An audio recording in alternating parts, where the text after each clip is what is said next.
before the season started that year, we went and saw the U.S. play Jamaica at RFK Stadium. And obviously, I'm an American, but like the Jamaicans, they played with so much like heart in that game. Our whole team left like kind of like Jamaican fans. Just the way they played really inspired us. Hello, and welcome to the Love Soccer Podcast, where we talk about our love for the beautiful game from our youth all the way to adulthood. I'm Jonathan Janik, and joining me today is Kevin Brown. Kevin is a soccer player. He's a soccer dad. I see him Sunday mornings. Kevin, welcome to the podcast. Hey, thanks, John. I appreciate you having me on. First, tell our listeners a little bit about yourself. Tell us where you're from. Where have you played soccer? So originally from the Eastern Shore of Maryland. I started playing soccer when I was about 8 years old, playing rec and then travel, which was basically just like an all-star team from like the small towns that I grew up in. And then high school, I was a walk-on as a freshman at High Point University. I played at a few junior colleges after that, and then I joined the military in 2007. So I've been in Korea, I've been in Germany, I've been in Hawaii. So I played soccer pretty much everywhere along the way, in some form or fashion, and I'm still playing today. So I love the game. Anytime I can get a chance to get out on the field, that's what I live for, I guess. So if you were to close your eyes and try and visualize, the first moment that you played soccer, the earliest memory that you have, where was it? What were the circumstances? I think it was probably like second or third grade. At that point in my life, I wasn't playing any organized sports, but during school recess and things like that, I don't know, somebody showed up with a ball one day and we started playing. And I was like, what is this? And I'd never seen soccer before that. And I just kind of fell in love with it right away. And I went home and I told my parents, can you please sign me up for this thing that we did today? I just thought it was so much fun. You're just chasing the ball around, big smile on your face. I didn't know anything about the sport. I was just out there having fun. What was the rec experience like in Maryland? So it was basically all the kids that you went to school with were on your team, and we were all friends. And that was probably the most fun part about it, is that you were just out there kicking the ball around with your friends. One of my friends' dads was the coach. I don't think he knew much about soccer, but we would just get out there and kick the ball around. It was probably early 90s. The style back then was just kick the ball and go chase it. There were about 3 small towns that made up our county, or the northern part of our county. And from those 3 towns, they would take the best players and make a travel team that would basically go and play other counties on the Eastern Shore. And then, we'd play some tournaments up in Delaware and things like that. What were some of your practices like? Did you have an experience that stood out, something that was like, I remember that particular moment, and I could paint the picture today if I needed to? Yeah, I remember we had a coach that was really trying to teach us how to defend somebody, and he this sticks with me today, is like when you're defending somebody and just watch their like the midsection and their hips, and kind of like that'll tell you where that player is going to go. And it's like either you get the ball or you get the man. And that's what I remember from like the early days of just being a good defender, because I played like stopper a lot when I was young. And I just tried to be like the best defender I could be. And I always remembered, just trying to focus on not letting that guy get by me by focusing like on their hips and midsection to see kind of, what they were going to do. When you consider you played stopper, was there a certain kind of advantage in your development that lent itself to that position? I think just because I was primarily a defender, but it also allowed me to get forward into the attack as well. I loved that. And I had like free range to kind of move around the field, like from side to side, and maybe not always going forward, but I could if there was an opportunity. And I think having that ability, helped me develop, certain skills that I would need. I would get, near the 18 or somewhere in our offensive half, I could put shots on goal, and then just being back there as like a defensive force and kind of like reading the game and trying to intercept passes and try to figure out what the offense is trying to do to us. And yeah, I just think that position itself like lets you be a part of the game fully, and kind of be wherever you want to be or wherever you need to be on the field. So. The stopper sweeper system, is kind of a relic. When you think about the evolution of the game, in terms of systems, I mean, what comes to life for you? We played mostly like a 3-back system or a 4-back with a diamond shape, um, and we'd really try to get the ball out to like our wingers, and there was a lot of crosses coming in. Now you see it. There's the four backs in a flat version. Ball's getting out wide to your outside backs, and they're getting forward, which you never saw. When I was younger, your outside backs normally would never get up the field unless it maybe an overlap run or something like that. But didn't happen a whole lot. Yeah. So I think that's really a big change. My son's team, they actually run kind of like you said, it's kind of like a 3-back system where they use the 2 outside backs as wing backs, and that stopper is now like your CDM. Kind of similar, but I think they have a little bit more even freedom to get forward more than your traditional stopper would. Now, you played rec for a number of years, and then you decided, you wanted to move forward to travel. So you made that switch. When you think about where you were in rec, what were some of the either milestones or the moments that told you the next phase in my game, in my journey, is travel soccer? Can you walk us through some of that? So my coach of my travel team was actually my high school assistant coach for the varsity team. So from the time I was about in 6th grade all the way through high school, I had the same coach. And his son was my age, so we played together as well. But I think it was just, they saw a kid that had some athleticism and some talent, and I think asked me to play, and it was just fun, like being able to go and play at like a higher competition level, going to tournaments and things like that. You didn't really do that a lot as a rec player. So yeah, I think that was really it for me, is just having an opportunity to go and do that and then taking advantage of it. When you say that you had the same coach from 6th grade up until high school, does that bring a different kind of advantage than what you see in travel soccer now, which is maybe every year, maybe every 2 years, you're changing coaches?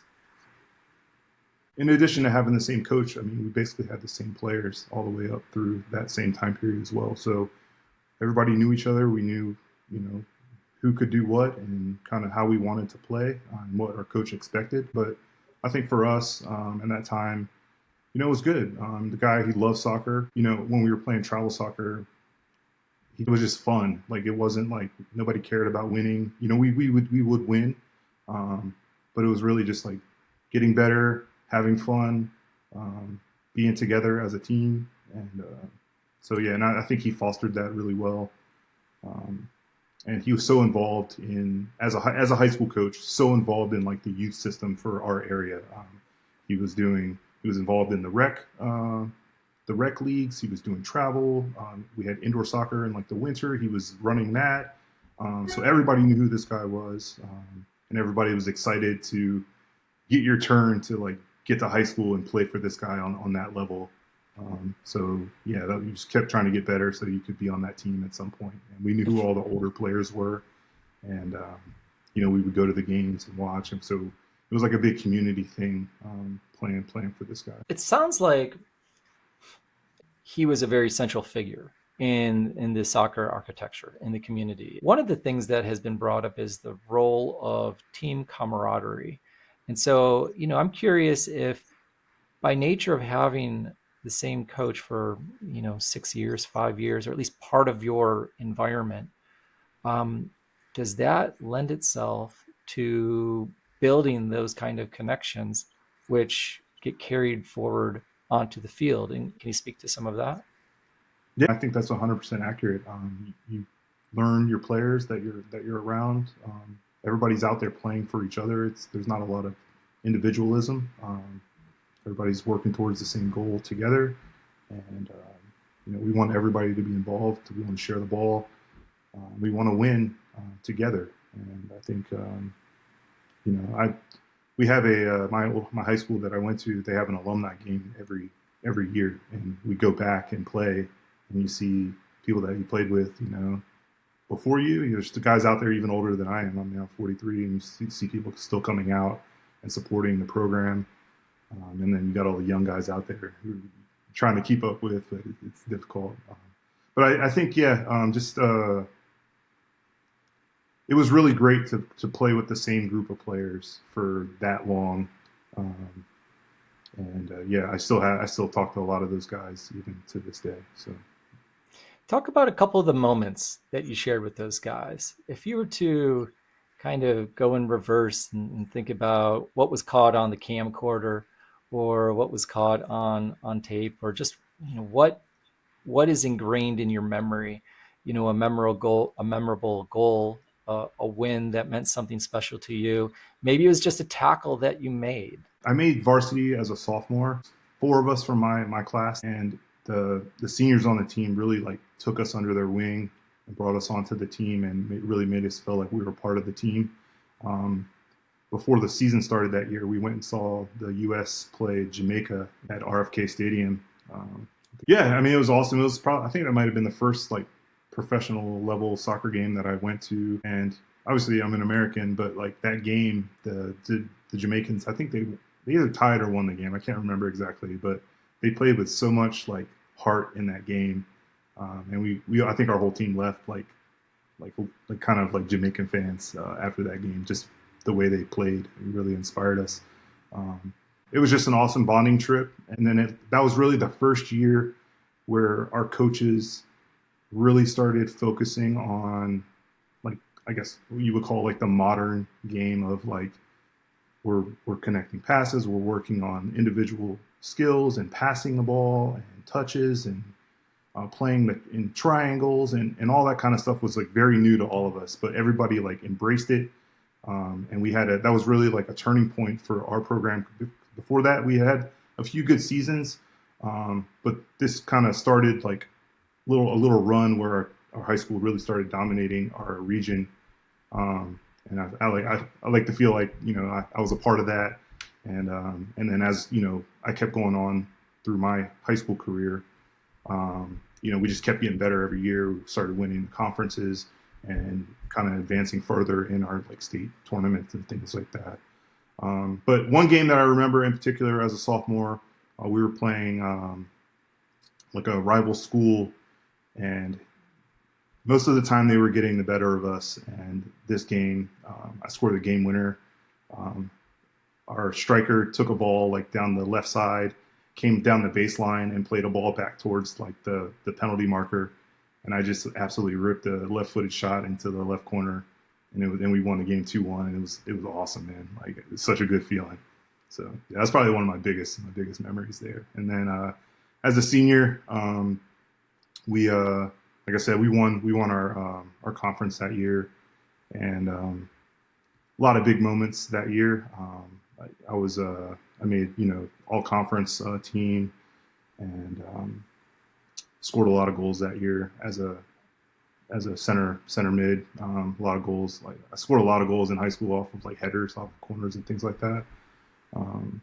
So just the whole season, really. I knew it was my last year that I was going to be playing, and I had no intentions of playing college soccer. Yeah, that season was awesome. I was so like ready to like just lead the team and try to get to like a state championship. It didn't work out, but it was a great season. You talked a little bit about indoor soccer. Can you describe what that was like? When I first started playing indoor soccer, we would be in our high school, middle school gyms. One side of the gym, they'd have the bleachers like pushed in, and that side of the field was fair game. You could play off the walls and things like that. You started working on like the give and go pass to yourself and small sided game. You're getting more touches on the ball, which I think is important. And then as I moved into travel soccer, we would go and play in places that had the arena style. It's like a hockey rink, and you have the walls all the way around. So fast, and lots of touches on the ball. And that was so much fun. I loved indoor soccer growing up. When our travel team, we would go up to Kirkwood, Delaware, play a tournament like once or twice a year.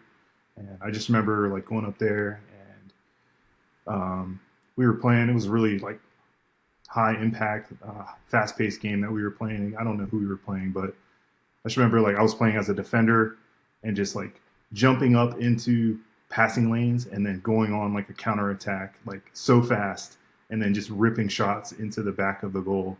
And the goalie he has no chance, man. He's just like he's at our mercy. The play is so fast, and it's so much fun.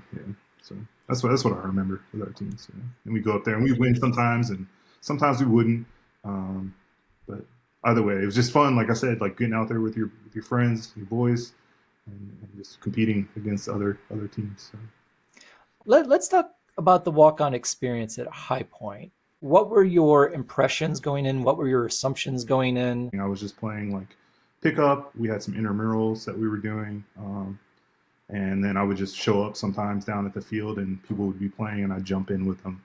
And sometimes some of the players from the team would be playing. And so I got noticed that way. One of my friends who was a freshman as well, he wasn't playing. He was like, "Hey man, I think I'm going to try out for the team. You should come try out too." And I was like, "I don't know. I don't think I'm going to make it or whatever." But I ended up going out and I did really well. And I had a few meetings with the coach and they redshirted me for that spring. So I didn't play in any games, but I trained with the team all spring. I learned so much and I got so much better in that short amount of time. It was really great. Okay. What were the meetings with the coach like? What does a college level coach say to someone who's trying to walk on to the team? Yeah, I mean, I think he was impressed with my attributes. I was really, like I said, I was really good in the air. They were going to play me as like a center back, I think, if I had continued on with the team. And he just, from the trainings and everything, he would tell me like, "Hey man, I see a lot in you. Probably more than I saw in myself at the time. Just because I didn't go through any of that recruiting process. I didn't have if you look today, like kids, they got highlight videos and all this stuff. I never talked to anybody before I went to school. I had no intentions of playing college soccer. So, and the guy was from England as well. So, the coach. So, I mean, he saw a lot in me and he told me that and it gave me confidence. And I felt like I kept getting better, playing against that caliber of player every single day. So, yeah, it was pretty awesome. Okay. You joined the military. So you mentioned Hawaii, Germany, Korea, Korea. maybe? Yeah, Korea was my first stop. Yep. Okay. Did you play ball in Korea? So when I got there, I was playing for like my unit's team, and then I also tried out for like the peninsula's like U.S. Korea team, and I made that team as well. Unfortunately, I tore my ACL that year, so I was done playing soccer for a little while. That was probably the most devastating thing that had happened to me because I had never had an injury at all before, and then I had a pretty significant one. Um, so yeah, that kind of ended my career there for a little while, at least playing. We moved to North Carolina. We were at Fort Bragg, and then I didn't really start playing again until we moved again to Colorado at Fort Carson. And that's when I really started getting back into it and feeling confident in my knee wasn't gonna just give out on me. So. Talk a little bit about coming back from an ACL. I've torn my ACL and meniscus as well just a few years ago. So, what was it like coming back from that injury? And then the next phase, which is the testing of can I get out there and run the way that I used to? Yeah, it was very challenging. It's probably the hardest thing I've had to deal with, I think, in my in my life, to be honest. Just going through the rehab, it was grueling. It was hard. It hurt, and then just some of the things that you had to do, um, the single leg, exercises and things that you have to go through, and trusting that your knee is going to hold up under that, and then you gradually start escalating the aggressiveness of that and seeing what you can do.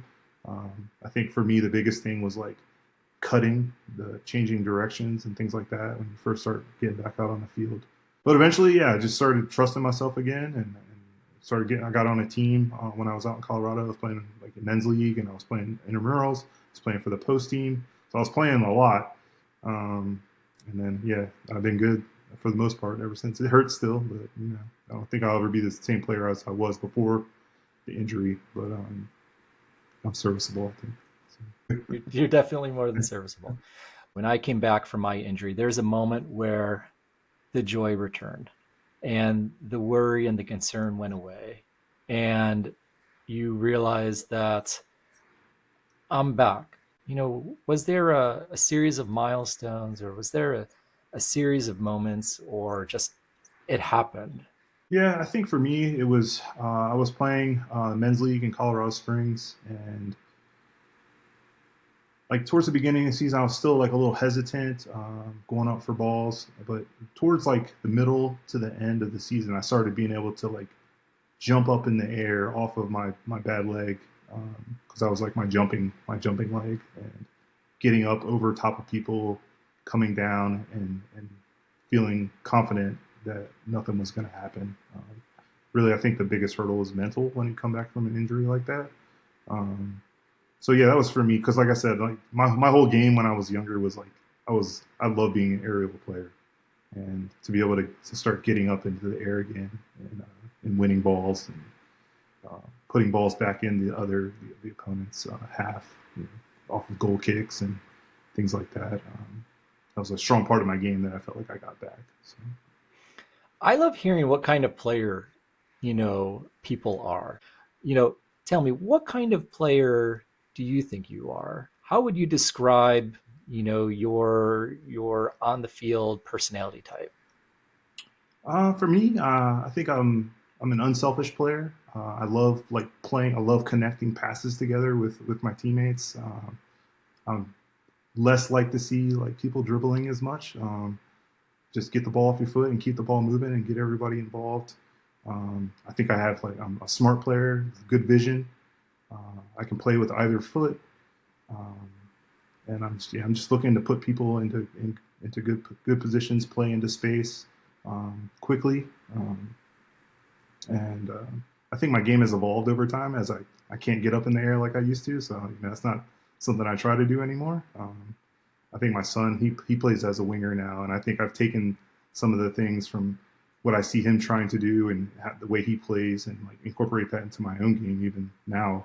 Um, I think that position, like we talked about earlier, has kind of evolved. The left back winger, and I like that position because I feel like you can get into space. You have lots of space in front of you, and you can see the whole field basically, and pick out passes, which I love doing. And yeah, like I said, I just love the quick passes. Like I'll make that final pass instead of me taking a shot. Like I have no issue with that. There's no ego there with me. I don't care about that. I just want the team to do well. In the mornings. So that's the kind of player I am. So. So many times I ask the question, what would go on your soccer resume? If you are, let's pretend that you're trying out for a team today at your age range. It sounds like you just answered that. But I'm curious, is there anything else that you would add to your soccer resume? I'll say I'm a good communicator as well. Like I try to, I tell my son this all the time where I see players on his team, they're just saying the player's name, asking for the ball, but they're never giving them any information. So I'm telling you, like, hey, you've got time, turn. I'm here if you want to use me, or I'm telling you, hey, that guy on the left over there is wide open, play him instead. And then just being encouraging, being a leader out on the field, vocally, I think is important. Communication is so important. It's so essential in the game. You just mentioned your son playing. Has your son ever seen you play? He has, yeah. So I think the first time he saw me play, well, we were in college. He was small then. I wouldn't even. He probably wouldn't even remember. But when we were in Georgia in Savannah, I was playing in like a men's league there. It was like a 7v7 league, and I would bring him out to the field with me, and he would watch. Sometimes he's goofing off and playing with his friends, but I would at least have him out there. And then I bring him to our sessions sometimes because I feel like that's important for him as well. He can see me, like really see me, as because he's playing with me. What kind of influence do you think that has on you and on him? I think for me, like I want to show him how to play the game the right, what I feel like is the right way. I feel like I have. I feel like he's taken that from me. When you watch him with his team, he's an unselfish player. Maybe sometimes too much. But I feel like he gets that from me. Um, he doesn't try to do too much. He makes the right play when it's there, and I think that's what he gets from me. And then for me, like I just want to make him proud, and I just want him to see that even though no matter where you go, like if you end up playing in college or maybe professionally one day, soccer is always going to be there for you to play, even if you're not playing at that level. Like it's a lifelong like love of the game that I think you can have if you want it. So that's what I try to show. We all have these individuals through our soccer journey who have influenced us in many ways. Who would go in the Kevin Brown's personal Hall of Fame? Sure, for sure. My coach growing up, Dave Melcher, he'd be probably at the top of that list. Um, my head coach from high school, Tim Fry, they were actually brother-in-laws, um, so they worked really well together, and I learned a lot from those gentlemen. And then my best friend growing up, Adam Manning, he was a goalkeeper. He's still heavily involved in the game on the Eastern Shore of Maryland, running like a sports facility and general manager of a arena league team. Um, Chris Wright was a year older than me growing up. A great player. He played in college. He's still playing professionally at 40, 43, 44 years old now. He's probably one of the most amazing players that I ever played with. Um, and then just a couple of my friends that I we grew up playing together. Like I had a soccer field that was right behind my house, like the community field when I grew up.